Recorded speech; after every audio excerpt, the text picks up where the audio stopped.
हरिओम तत्सत। रक्षाबंधन एक ऐसा दिव्य पर्व जो प्रेम, शांति, सुख और साथ के साथ आपसी प्रेम को बढ़ाता है, ऐसा दिव्य त्योहार। इसमें दिव्यता की राखी बांधे, इसको साधारण राखी न बांधे। दिव्यता की राखी की शुरुआत कहाँ से हुई?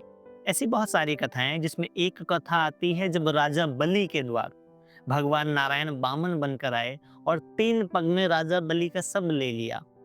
तो राजा बलि ने भगवान को कहा कि प्रभु, आपकी बहुत कृपा है कि आपने सर्वस्व ले लिया, मुझे पूर्ण रूप से स्वीकार कर लिया, मेरा संपूर्ण समर्पण हो गया, तन का भी, मन का भी और धन का भी।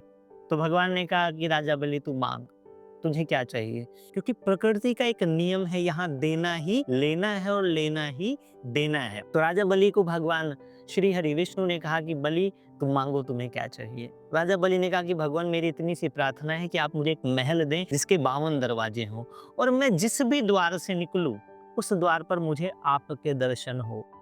और ऐसा भाव किया कि जब तक है प्राण इस तन में, प्रभु आपकी महिमा गाऊं, सपने में तुम्ही को देखूं और जागूं तो दर्शन पाऊं, कि जिस भी द्वार से निकलूं मुझे उस द्वार पर आप द्वारपाल के रूप में नजर आए।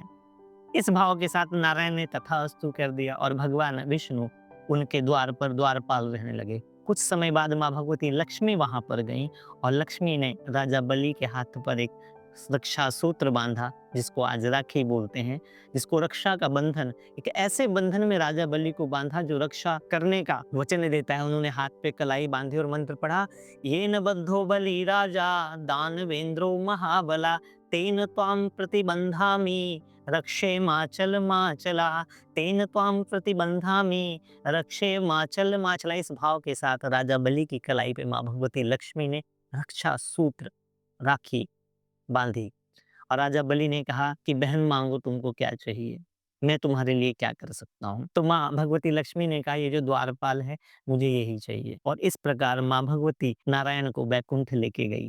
अब ये एक कथा है, लेकिन इस कथा में दूसरी जो कथा मैं आप लोगों को बताना चाहता हूँ कि जब बहन पूरे भाव के साथ, प्रेम के साथ भाई की कलाई पर रक्षा का बंधन बांधती है और ये भाव करती है कि मेरे भाई का कल्याण हो, मेरा भाई सामर्थ्यशाली हो, मेरा भाई शक्तिशाली हो, मेरा भाई समृद्धिशाली हो, तो वह अधिकारी हो जाती है अपनी मन मर्जी की चीज प्राप्त करने के लिए। अपनी जो विश है उसको भाई से पूरा कराने का अधिकार उसको प्राप्त हो जाता है। तो जो भी हमारे इस वीडियो को देख रहा है, हमने इस रक्षाबंधन विशेष श्री चक्र वाली राखी बनाई। श्री चक्र जिसमें महालक्ष्मी की ऊर्जाएं होती हैं और जिनको हमने जागृत किया है लक्ष्मी गायत्री मंत्र के साथ। तो वो राखी आपके भाई को समृद्ध भी बनाएगी, आपके भाई को स्वस्थ भी बनाएगी और आपके भाई की जो एनर्जी है उसको बढ़ाएगी। इसलिए हमने बनाई है श्री चक्र वाली राखी, जो शोधित की गई है मंत्रों से, क्योंकि राखी जो है वो मंत्रों से जागृत की जाती थी।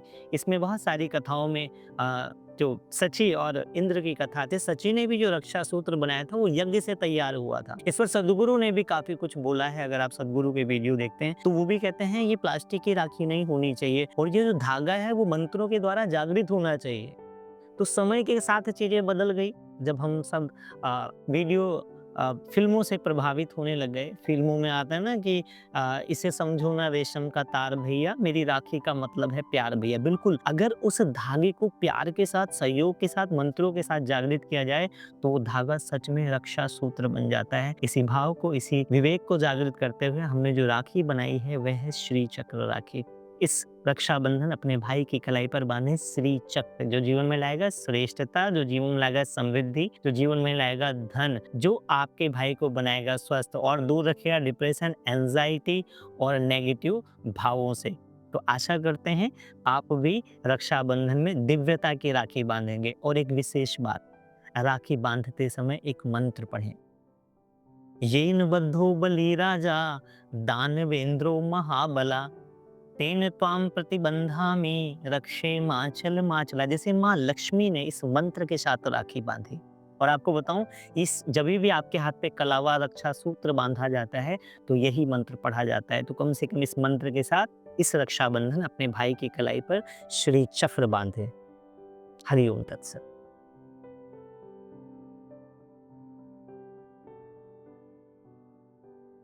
इस रक्षाबंधन भाई की कलाई पर साधारण राखी ना बांधे, बांधे दिव्य श्री चक्र वाली राखी जो बढ़ाएगी आपके भाई का सौभाग्य, जिससे बहन भाई का प्यार हमेशा बना रहेगा।